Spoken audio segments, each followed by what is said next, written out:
Namaskar. The topic is biopsychology of yoga. We are discussing chakras, and today is the third chakra, which is called Manipura Chakra.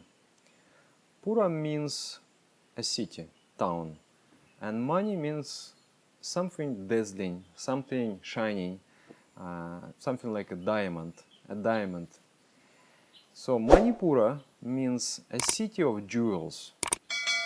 So Manipura Chakra represents a state of the mind where the external reality, the external world, becomes extremely attractive. We become in love with the external world. We become, just as if, we become fascinated with the glory and the shining of the external world. So that is the state of the mind at the Manipura Chakra. Manipura Chakra controls digestive system. It is generating heat in the body. It controls the level of heat within the body. And it also connected, it controls the igneous factor. Igneous means fire factor within the body and mind system. So emotions of the Manipura Chakra, they're very much connected. They're fiery emotions. They're connected with the heat. Sometimes the emotions which we experience at the level of Manipura Chakra, they produce heat in the body, and sometimes we feel cold due to those emotions because heat is switched off. The chakra cannot function and we feel so cold and shaky. So that is Manipura Chakra. It is located at the level of the navel point. It's here, just here, in the middle of the body. So Manipura Chakra represents energy, it represents activity. Swadhisthana Chakra, you remember the symbolism. It was a crocodile. Crocodile is a reptile, and reptile is a cold-blooded animal. Cold blood is a passive attitude towards life. Means if the weather is good, if the sun is shining and the temperature is warm outside, then the lizards, they become very, very active. They run very fast. But if the weather becomes very cold, then the lizards, they also going into kind of hibernation. So in the same way, but with the hot-blooded animals, their activity doesn't depend so much to that extent from the environment. So the symbolism of the Manipura Chakra is the domination over the environment. You are trying to conquer the nature. You are trying to conquer the world. You are trying to establish yourself forcefully in this world. The symbolism of the Manipura Chakra, animal symbolism, is ram. The goat, the mountain creature. Have you seen the pictures with those rams, those mountain goats, how they, like this? I don't know, I have no idea how these animals, they get into those mountain peaks and how it's just a human being with equipment. It would be a difficult thing to get there, but they just climb somehow. So that adventurous nature is represented by this ram.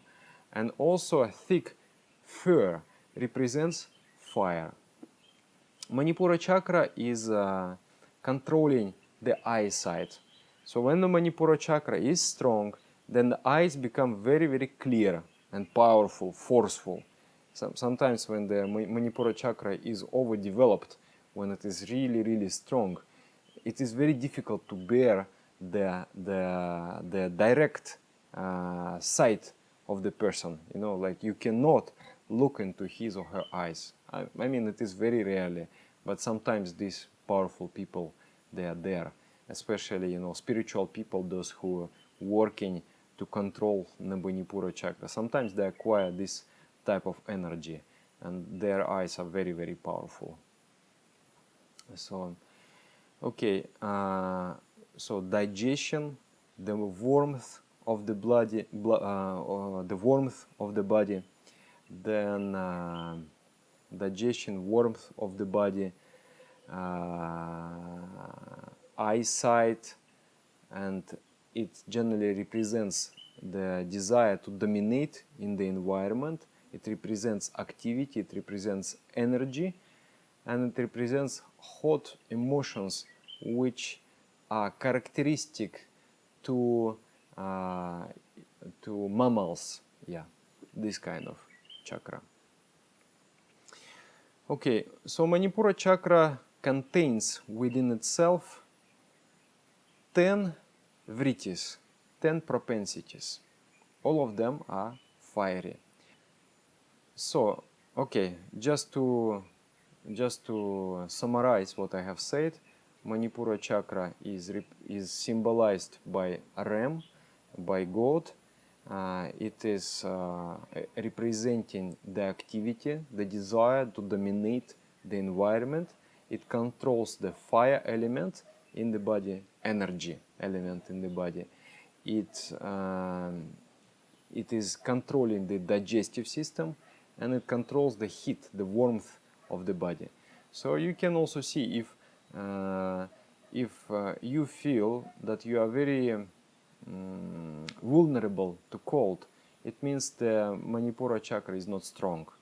Like your feet and hands, they're easily getting cold. It means the weakness of Manipura Chakra. Also the digestion.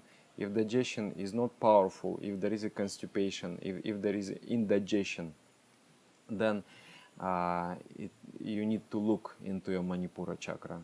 You need to fix it a bit. You need to strengthen that Manipura Chakra. Mentally, Manipura Chakra controls 10 propensities, 10 powerful, strong, hot emotions. Sometimes they're hot, sometimes they're very cold. I mean, because of when the vritti goes out of balance, out of control, then the chakra cannot function anymore normally, and the heating system of the body is just suspended, and then that's why you're feeling cold. So 10 emotions are there. Those emotions, they are characteristic to hot-blooded animals, to mammals.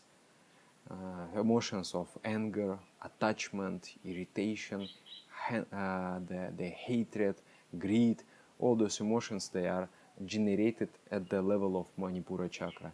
And Manipura Chakra controls all those animal tendencies, you can say. But Manipura Chakra is already quite a far advancement in the evolutionary ladder. It is you have gone very far away from the Svadhisthana Chakra. If at the level of Svadhisthana Chakra, let's say if the 99% of our society would be dominated by the emotions of Svadhisthana Chakra, then the society would collapse. It become just a mess and it would be a collection of brutes. No, there would not be any proper adjustment in the society. There would not be any proper coordination and cooperation. But when the Manipura Chakra comes in the way, when the Manipura Chakra starts to function, when the people experience the emotions at the level of Manipura, then they are able actually to build a subtle culture. They will be able to build a subtle culture with the discipline, with the cleanliness, with the beauty, and so on. But of course, the Manipura Chakra, the dark side of Manipura Chakra, also it is a powerful center, the powerful emotions, but that power may be easily abused and misused, that power. So, but anyhow, it is a big advancement from Svadhisthana Chakra. So what are the emotions? I would say the most significant one, very colorful, bright emotion, I mean that it is very noticeable, outstanding emotion, is called Moha Vritti, or blind attachment. What is that blind attachment? It is you can term it as an irrational love. You love something very strongly. You want something. You are attached to that thing. And it is actually not love. Love starts from Anohata Chakra, but it is a kind of love. It is an egoistic feeling. When you are in the proximity with some object, slowly you will develop an attachment to that object. It may be an attachment to land, it may be an attachment to locality, it may be an attachment to things, it may be attachment to ideas, it may be attachment to people, to pets, to things, to money, to power, and so on and so on and so on. So when you remain in a proximity with the object, that attachment is naturally develops in us, unless we do something special to counteract, to overcome that attachment. So attachment, like at the level of Swadhisthana chakra, there was no attachment. The person is not attached to any objects. Person wants to only enjoy the objects, but there is no attachments. Today he enjoys this object, tomorrow he will go enjoy that object, and there is no attachment. But at the level of Manipura Chakra, when the person starts to feel some pleasure, start to get some pleasure from the object, he wants to preserve that. He wants to create a bonding between himself and the object of attachment. That is normally we call, oh, I love you, I miss you, I cannot live without you. That is not actually love, that is called attachment. Why it is not love? Because it is egoistic. I cannot live without you. I miss you. I suffer without you. The first figure here is still I, not you. But already, like in Swadhisthana chakra, I would not care at all for the object which gives me the pleasure. If I drive a car, I don't care. I may break that car. I may really abuse that car. But if you are at the level of Manipura chakra, have you seen people who meticulously they take care for everything they have? So that is a level of consciousness here, a little bit higher. So also in relationships with other human beings, when we develop attachment, we care, we protect, we try to develop and make more beautiful someone whom we love. But also we are trying to control, to manipulate. For that person, we try to make that person to remain the way I want him to be. So that is attachment. And attachment is good at a certain evolutionary level, because it allowed us to create a society, it allowed us to create families, it allowed us to create some bondings and connections in the society. But when you move further, that attachment becomes an impediment. And also, when we develop an attachment, it is becoming a source of misery for us. It means the moment you have developed attachment, that moment you have destined yourself to experience pain. Because nothing in this world is of permanent nature. Everything is transitory. Whatever came will have to go. And the attachment is such a propensity of the mind that I won't let go of anything I love, I am attached to. I won't let go of it. And letting go means, like, for example, if you, let's say, you are attached to money, for example. You have some money, maybe, let's say, you have $2,000 in your pocket, and you kind of feel it is precious for you. And then, by pickpocket in the street, those money got stolen. Will you experience pain? Yes, you will experience pain. Sometimes that pain may be sudden, just and then and there was something, and now it is an emptiness within. So you feel a sharp, sudden pain within your mind. You may lose a person, let's say, the person you loved, just you had to separate with that person. You experience sharp, unbearable pain within. All that pain may go slowly. You lose bit by bit, bit by bit, bit by bit. For example, sometimes people, they come together, they say, oh, I love you forever. But after 2-3 years, both of them were changing. Their personalities were changing, their priorities were changing.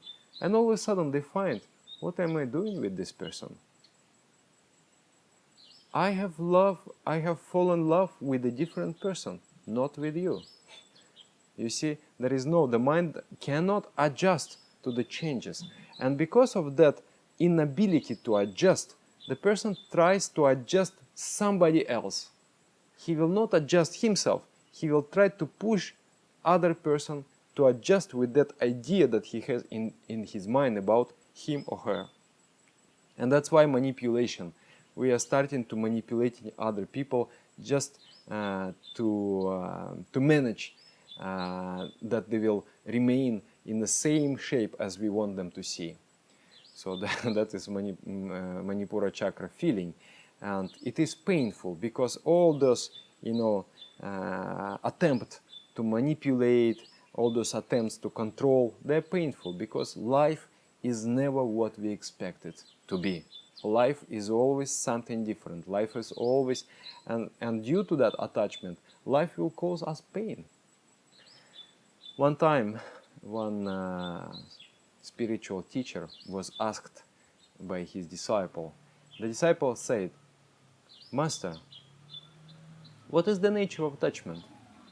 He said, okay, come with me.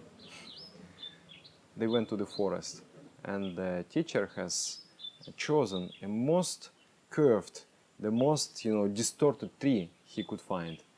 Then he ran, he charged on that tree, and he just bam, and then he kind of hold the tree like this, and then he screams. He says, "Help me, save me! The tree has caught me. The tree is giving so much pain to me." And the disciple, he was very surprised. He came around looking like this, and then like this.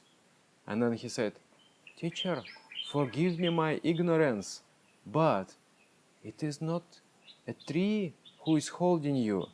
It is you who is holding who are holding the tree." And the teacher said, "Yes, that is the nature of attachment. Sometimes we got so much entangled with someone or with some object, and then we scream, 'Save me, help me. He is giving me so much pain. She is giving me so much pain.'" But it is actually not she or he. It is our own mind who is experiencing the variety of attachment, is also feeling pain. If the attachment will not be there, if we will learn how to manage that attachment, then most of the pains will go away. There will not be any pain.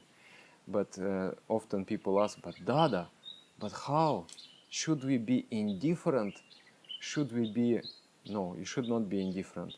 Indifferent means is a level of Swadhisthana chakra. You don't care. You should rather proceed further to the next chakra, here to Anohata Chakra. You should overcome attachment, and instead you should feel love.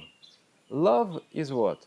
Attachment is I is the first, and you are the second.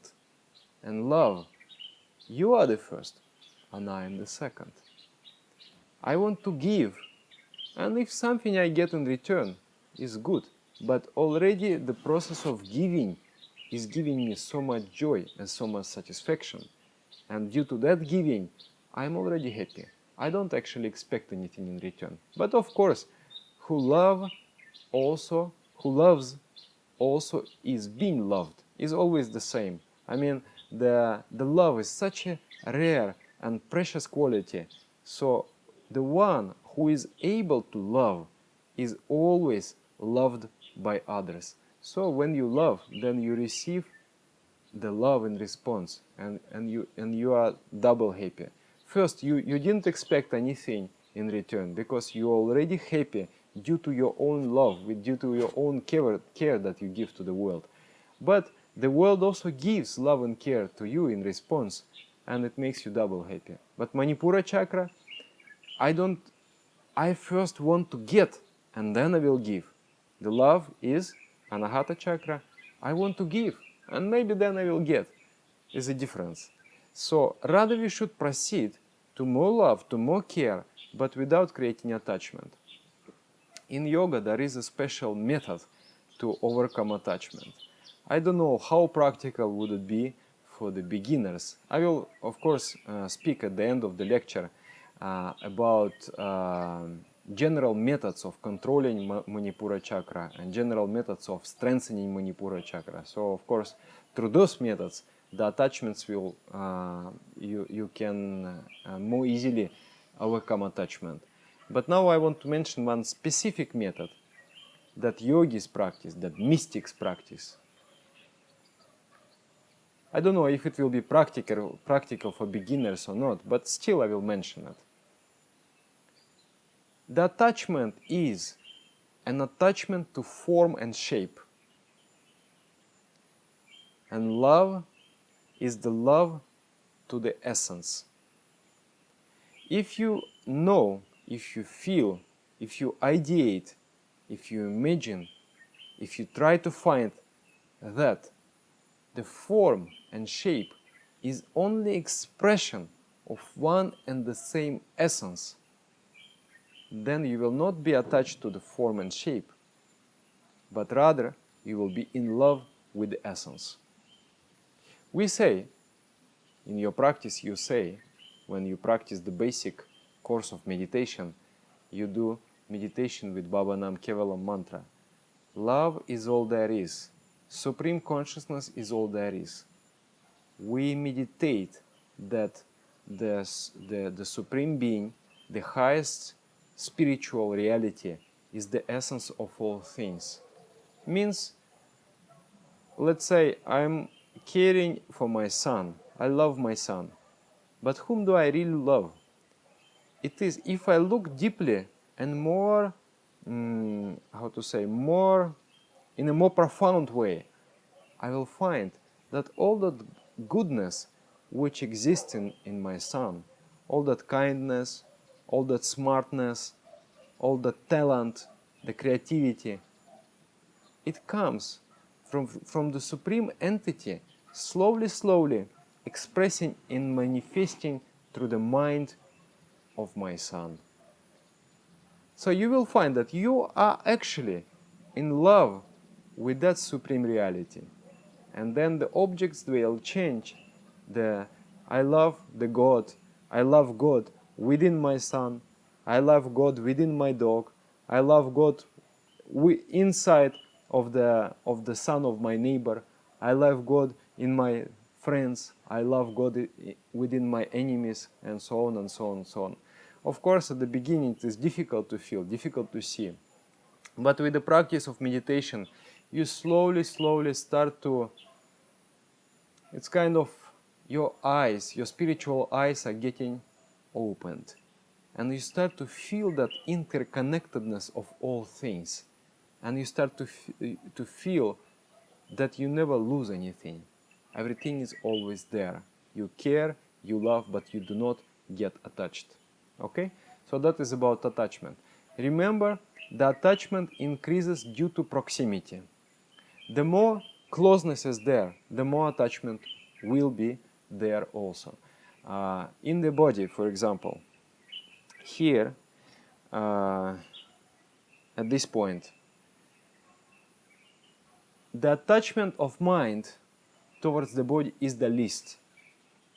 And here, it is the closest point. Here is the I feeling is located. The closest point to the mind, here the attachment is the biggest, the highest. So we have attachment to the external world. The more attachment we have to our body, yeah, of course. For example, if someone is putting the gun at your face and he says, "Give me your wallet," of course you are going to give wallet because you are not going to give a life. you are much more attached to your body than you are attached to the money. And then in the body, for example, if someone is pointing the knife at your feet, or someone is pointing the knife here at the face, there will be totally different feeling. Here it will be very stressful, very traumatic. So if someone is hitting you here, is nothing. But if someone is hitting you here, it's very traumatic. It is a powerful experience. So the attachment grows with the proximity. The more we remain in the proximity of the objects, the more attached we become to the object. Unless we practice that what I just told you. Unless we practice that special vision that these objects are nothing but the manifestation of the Supreme Entity. If you remain attached to the Supreme Entity instead of the shapes of the Supreme Entity, then no proximity is making any problem for you, any difficulty for you. So that is attachment. And due to attachment, many other emotions exist. The more is the level of attachment, the more will be the level of other emotions. For example, the next emotion is called bhaya, or fear. Fear. What do we fear? What are we afraid of? We fear to lose the object of attachment. Some people are afraid of future. Why? Because maybe, in that unknown future, I will not have an opportunity to be with objects I love. Maybe there will not be those things which I am attached to today. So fear comes due to attachment. The more the attachment is, the more the fear is. I noticed when people start to practice meditation, they become more fearless. The fear reduces very much. Because in the process of meditation, what we do, especially in individual meditation, I have taught you basic method, which is also very efficient and powerful. But sometimes if you have chance, you learn also individual method of meditation. In that individual method of meditation, there is a process, step-by-step process, withdrawal. The mind is being withdrawn from external world, secondly from the body, and then from the mind itself, from the personality, from the history, from the thoughts. So when you experience that state of nothingness, when you are beyond your external world and you're beyond that body, you feel that I am not this body. Then consequently, attachment is also becoming less, because you are not that body. You are consciousness. So you're becoming less attached to the body. That experience when you are beyond your body makes you understand that this is not me. And then attachment becomes less. And the fear becomes less. The fear of death and all kinds of fear. You know, fear of old age, fear of to be without money, fear to be without friends, all those things. Once you experience that state, when you are already beyond those things, when you are already, above, and when you are feeling happy in that state, then of course the attachment grows less and less and less and less. I have seen, sometimes people like in women, how you can see the attachment to the body. So much makeup and so much attention to the physical beauty. Why? Because she will believe that I'm this body. But once they start meditating and experiencing I'm not this body, then within half year I noticed that they remain beautiful, they remain very tidy and nice, but not so much that, like extraversial, so much trying to express that their physical beauty, because they are feeling that I'm not this body. I'm something beyond that body. And the fear comes. The person can easily accept the coming of old age. So many things, the fear is just going. And the life without fear is a happy life. Because first, what is the stress? First, we are trying to achieve something which we don't really need. Then we attain that, and then we are in fear to lose it. So we are trying to protect the whole life. And the life is spent in those negative emotions. It's not nice. So meditation is really one of the great means of overcoming fear and attachment. Okay, fear. Then fear really checks our expression. We could blossom. We could grow into the mighty tree from the tiny seed.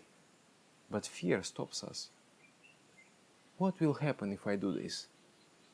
Oh, maybe something terrible will happen. I will not do this.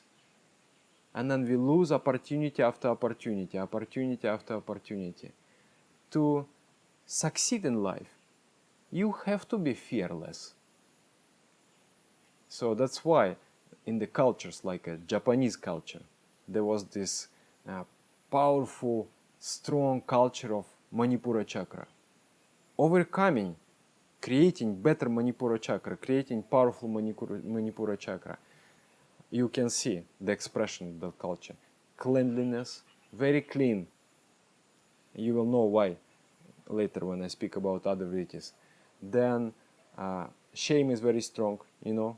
You should not be ashamed, otherwise there is this seppuku thing, you know, you kill yourself in a samurai way. Then fear, overcoming fear. Honor, that the fear is, it is not an honorable emotion. So you have to overcome fear. You have to be brave. What is that braveness? That is the Manipura Chakra thing. That is the excellence of the Manipura Chakra. So fear is stopping us. It is really binding us, not allowing us to attain greatness. Of course, fear evolutionary, I mean for the animals to survive, like there are some predators and there are some, you know, prey animals. So for the rabbits and for the chicken to survive, they had to experience fear, and the fear had to mobilize us. Like fear, it starts the secretion of the stressful hormones, like from the adrenal glands. And then the muscles become very, very tense. The breath becomes very fast, and heartbeat becomes very fast, and the huge amount of physical energy released. The liver start to, you know, release sugar out of itself, and the huge amount of energy is released, and then you can run. You can. It is called fight or flight response. You are ready for anything to survive. So either one side of that fear is aggression. You go after, you want to destroy the object of fear. And another side is a fear. You want to run away from the object of fear. So in our present life, fear is not really helpful. I mean, certain degree of self-preservation instinct is necessary, but otherwise fear is just making us irrational. Like I'm delivering lectures. So sometimes someone will come who will like to challenge. There is 100 people sitting in the hall, and then someone is there who is, you know, looking like that, and he's asking the, as he thinks, inconvenient questions. But those questions may be inconvenient only if you are inconfident, if you have a lack of confidence. But if you are confident enough, if you are fearless, those questions are all convenient. But it is a challenge. If you have that fear, then you will become, either you will lose your face, or you will become aggressive. You will start attacking in response. And then, you know, you are an aggressive person. you lose your face anyway. So I find it is extremely important to possess yourself, to be in control of yourself. And fear is the greatest enemy, one of the greatest enemies. Then, secondly, okay, attachment, fear. Then there is thirst, desire to have. When the attachment develops, then the desire to have it also develops. For example, you have seen in a shop a motorbike, very good one. It is made out of spaceship materials, very expensive. And you thought, such a cool bike. And then you see it again, and then you see it again. Means your mind remains in the proximity with that object. And then slowly, the desire to have that object arises in the mind. Then finally you go and you buy. Huh? So that is how advertisement works. To bring your mind in the proximity with idea or with an object. And slowly, the mind will develop the desire to have that object. So thirst. Is this thirst, like Buddha used to say that to be happy, you have to get rid of the desire. If you overcome your desire, then happiness is there. But if the desire is there, then it creates misery within us. So the desire, it is such a powerful desire. I must have. Like sometimes if people, they fall in love or have a crush, I must have the object of my desire. If not, I do not want to live.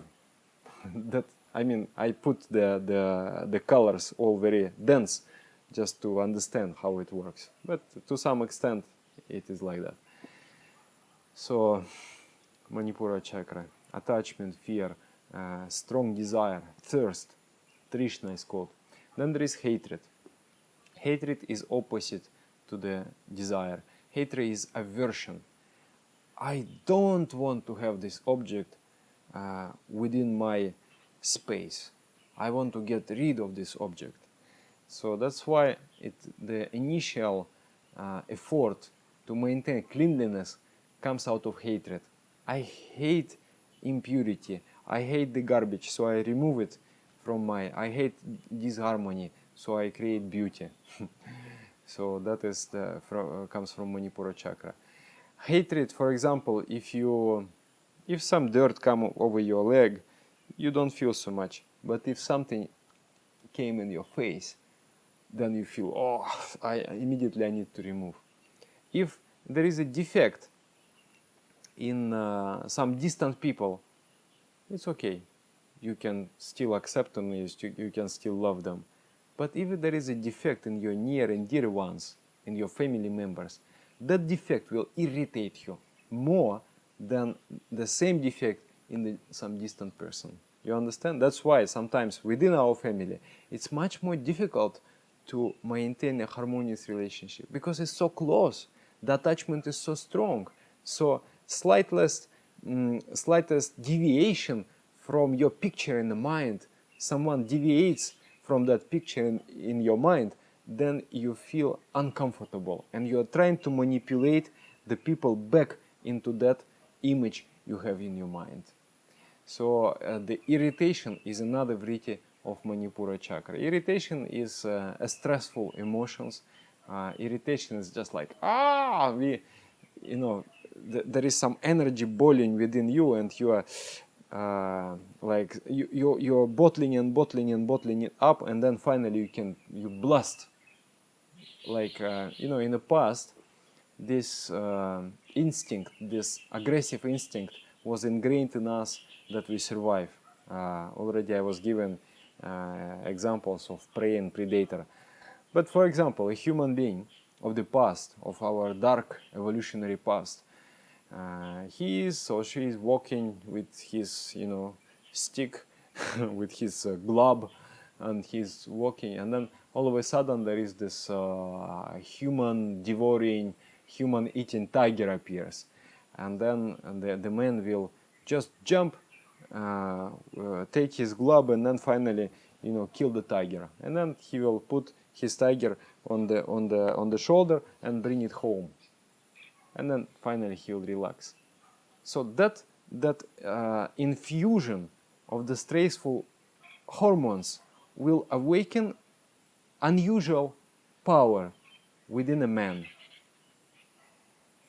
And once that power is awakened, we are able to overcome a stressful situation.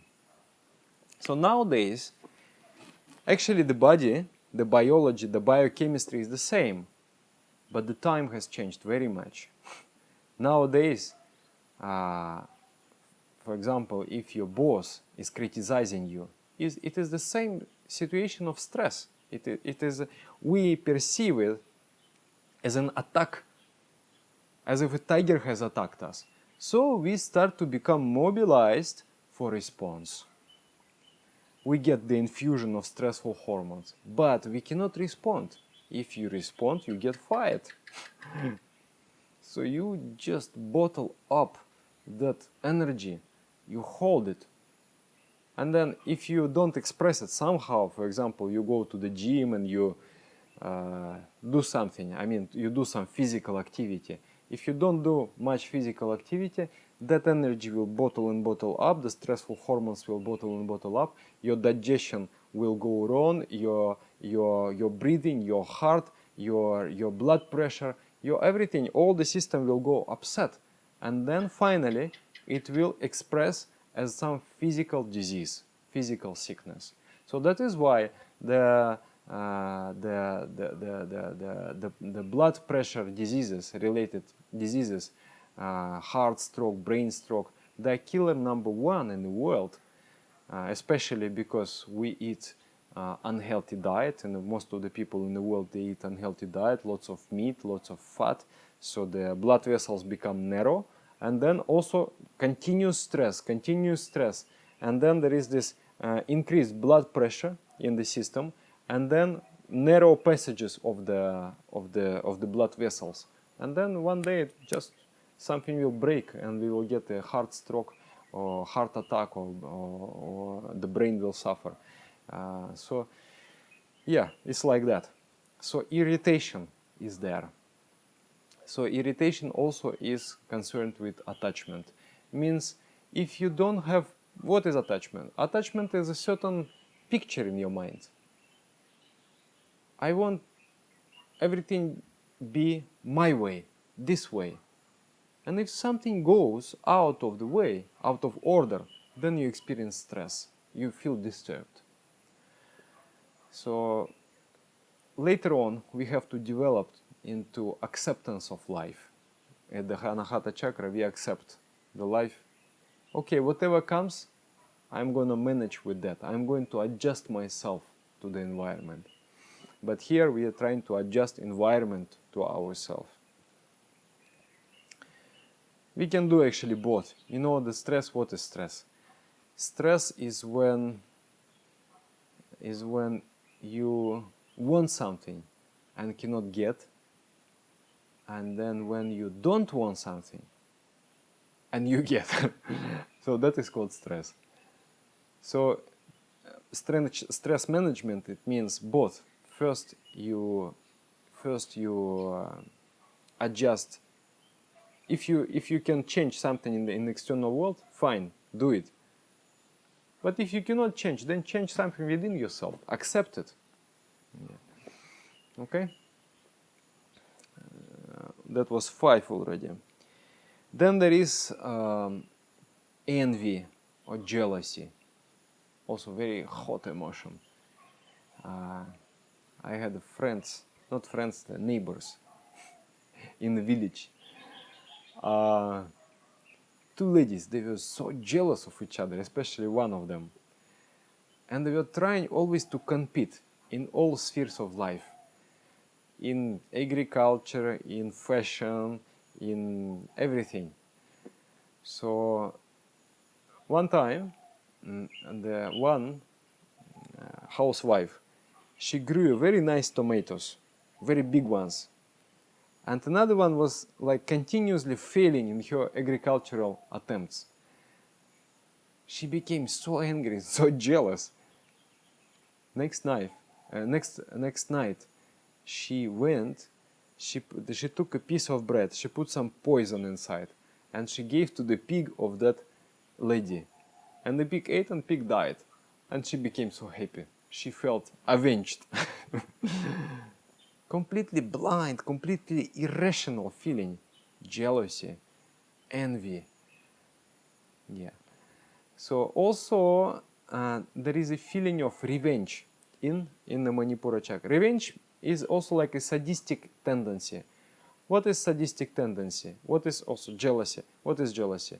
Is to feel happy when someone is unhappy and to feel unhappy when someone is happy. Of course, in evolutionary process that might be helpful because we are trying to be first, we are trying to always improve ourselves. It will be like a motivating force. But now at the human level is very bad because actually the success in the synergy, when we all work together, when we all cooperate, when in the collective, like let's say when in the corporation everyone is competing with each other, they cannot make in us collective, they cannot make breakthrough because everyone is pulling the energy his side. To be really able to produce something great, we have to get rid of this part of our personality, not to think about our own jealousies and feelings, but to think of the success of our common endeavor. So in this way, Manipura Chakra really disturbs. And then there is this sadistic tendency. Sadistic tendency is to cause harm, is to cause pain to others. When someone is experiencing pain, you feel exhilarated. So, like nowadays, people are watching boxing, wrestling, horror movies, all that stuff. Why? Because it gives some kind of exhilaration due to that inflicting pain on others. So it was also given, I mean, nothing in evolution is like, it didn't happen for no reason. Of course, the reason is there. To the revenge, at one point it was necessary to build a society. I mean, when you cause harm to someone, the revenge will come to you. So you are afraid. Due to fear, you abstain from harmful activity. So in that level, it might be helpful. But in our level, inflicting pain to others, at the human level, inflicting pain to others is not really accepted, is not right, and it is not rational.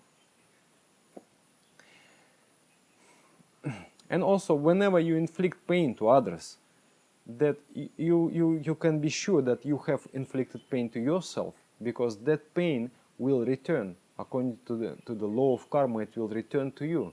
And you have created a deformation in your mind, and the mind will seek the restoration of the balance by finding a situation where someone will inflict pain to you.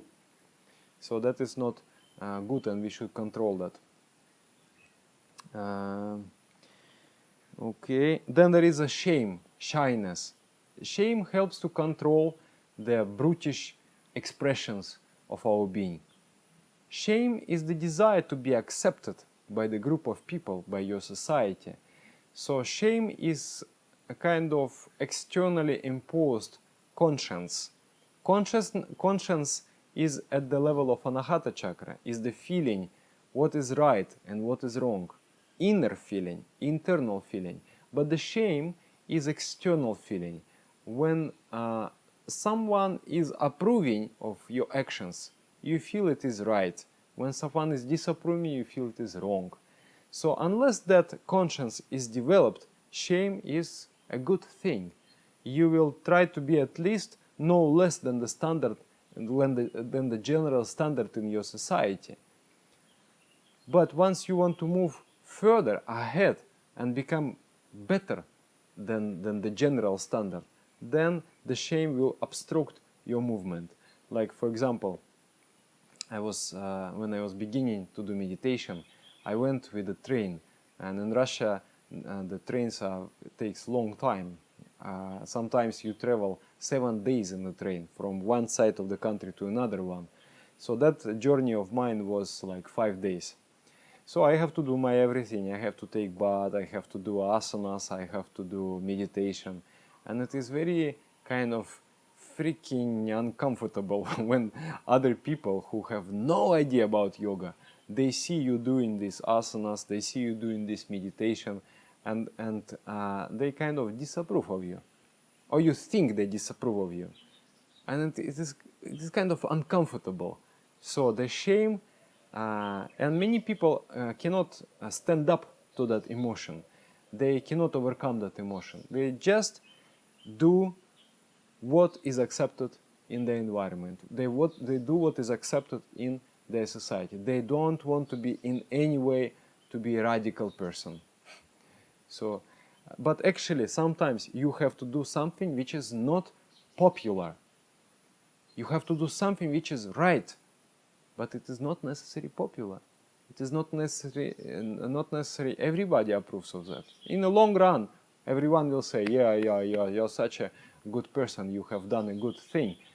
But at the moment of the decision, it might be not so. So between shame and conscience, there is a difference. One is internal, one is external. And one is, later on, yogi have to become shameless, because otherwise shame will disturb you. Giving again example of the public speaking, when I started to give lectures, it was so difficult when people look at you. And it is so difficult to be yourself, not to care what they think about you, and really try to deliver your message. And that is what is most appreciated about the speakers, because you have to deliver your message. You have to be spontaneous. You have to express in an original, authentic way. But if you try to just play with your listener and try to please your listener, your speech doesn't have any power. It is just, boring stuff. So that, the really brightness, really shining character, it comes out of the daring and boldness within. So shame had to be overcome. So shame and fear, they can be overcome when you are confronting the situation. Like Bernard Shaw, he said, how did I become a popular speaker? How did I become, great master of speech? By making fun of me again and again, by making fool of me again and again and again and again. When you're experiencing those emotions like fear and shame, and you are standing up to them, you are bringing под control those emotions. You are bringing под control the Manipura Chakra. You are bringing under control those emotions, the Manipura Chakra.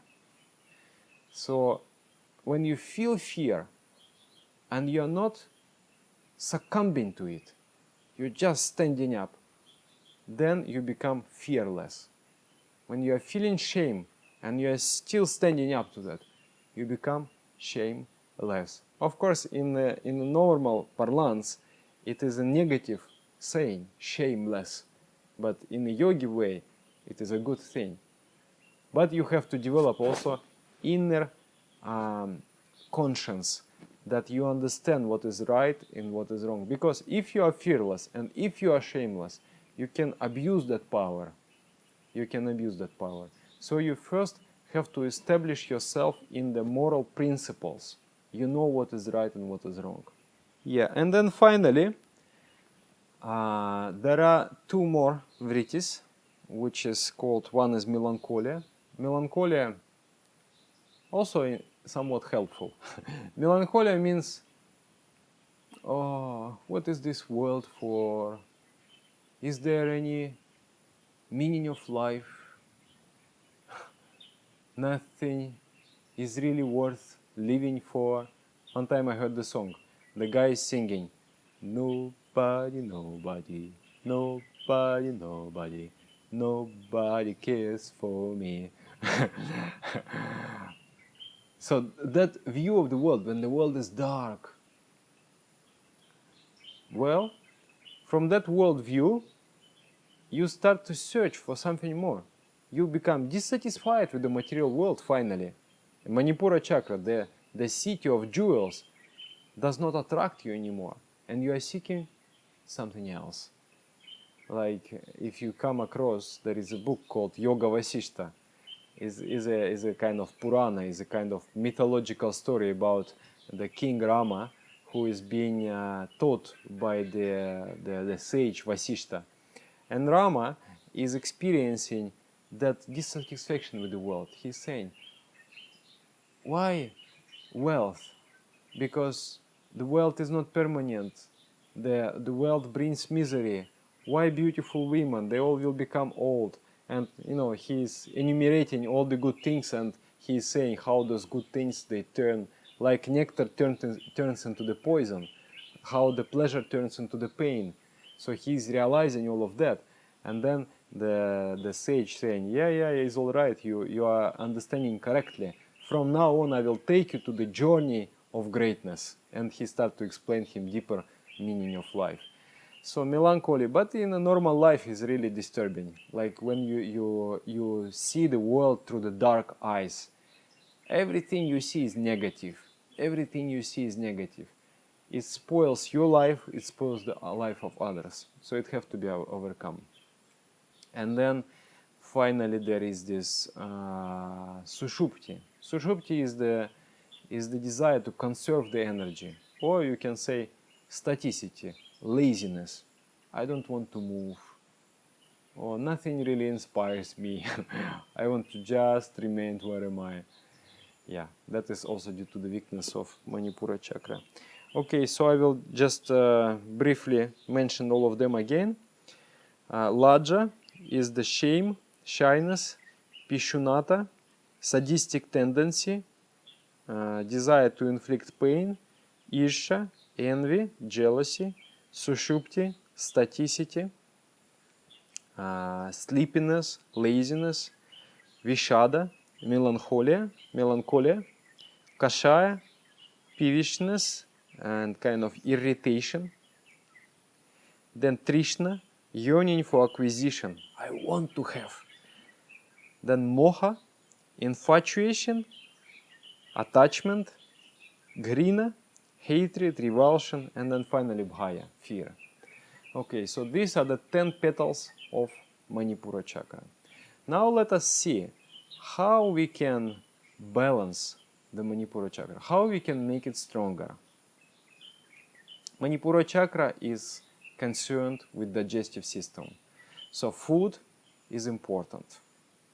If you eat wrong food, it will bring the Manipura Chakra out of balance. The food has to be balanced. Balanced food called pramitahara in yoga. It is neither too much or too little. It is just measured and also nutritious and easily digestible.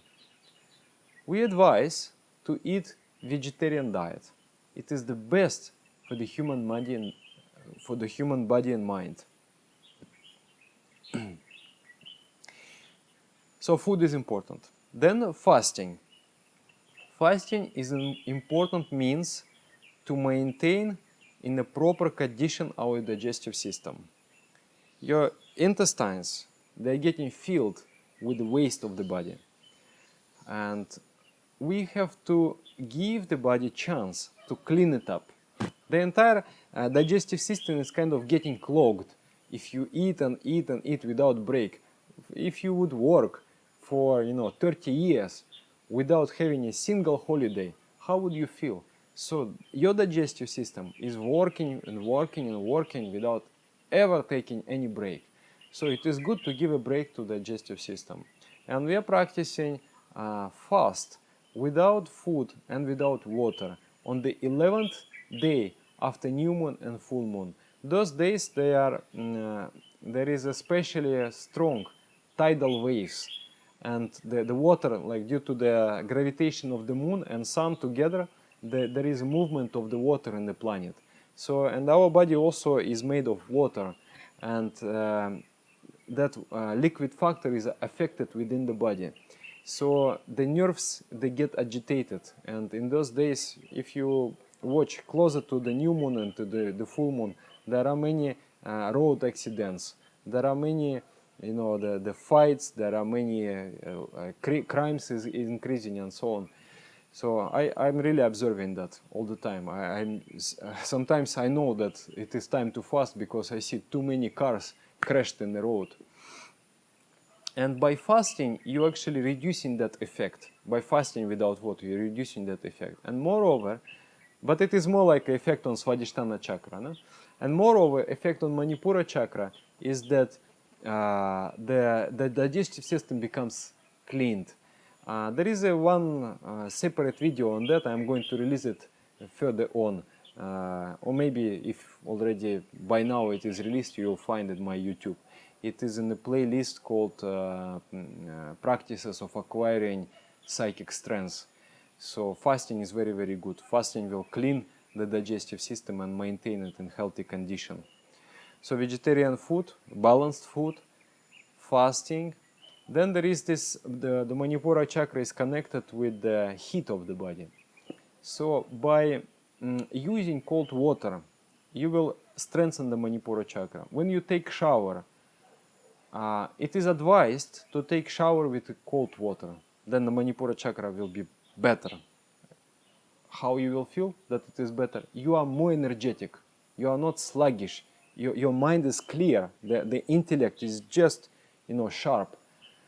So it is advised to take with cold water. If you cannot right now take the shower with the cold water, then take with the warm water.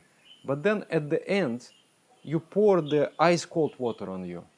It is advised to pour first on the navel area at the Manipura chakra, then the Manipura chakra from behind, and then from top along the spine, the water will run, and then it will cool down all the chakras. And in that way, your body becomes prepared.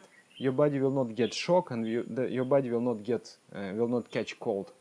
And then you pour the ice cold water, and it is very invigorating and very nice and very good for the Manipura chakra. You become much more. You will feel that how the quality of fire opens up and develops up in you. You become more courageous, more, you know, strong person, and digestion also becomes better.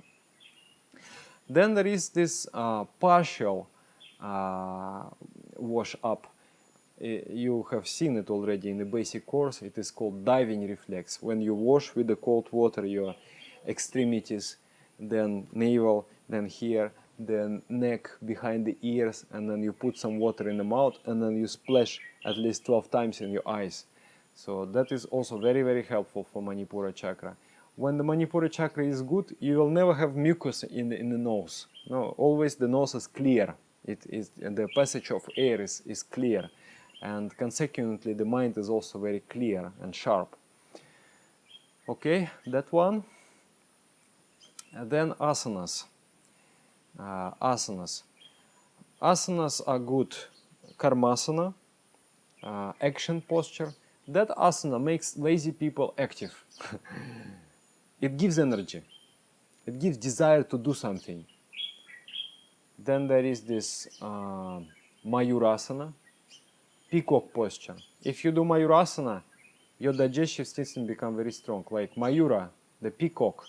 Peacock eats snakes with the poison and digests, no problem. That powerful digestion. So you can also ingest poison and still survive by doing Manipura chakra, Mayurasana. Mayurasana, then Chakrasana, it's bridge posture. Naukasana, boat posture. Utkata Paschimottanasana, Agnisara Mudra, Uddayana Bandha, and Matsyendrasana. These asanas very, very good for the developing of Manipura chakra. And there is also Agni Mudra. When you lie down, you concentrate at the point of Manipura chakra and you breathe in and while breathing in, you are imagining that the entire energy of the cosmos is entering into this point. And when you're breathing out, you're releasing that energy, and that energy is merging with the universal cosmic energy. So you do it like 7 breaths. Breathe in and breathe out. Okay, so these are the methods. I think, yeah, that's all.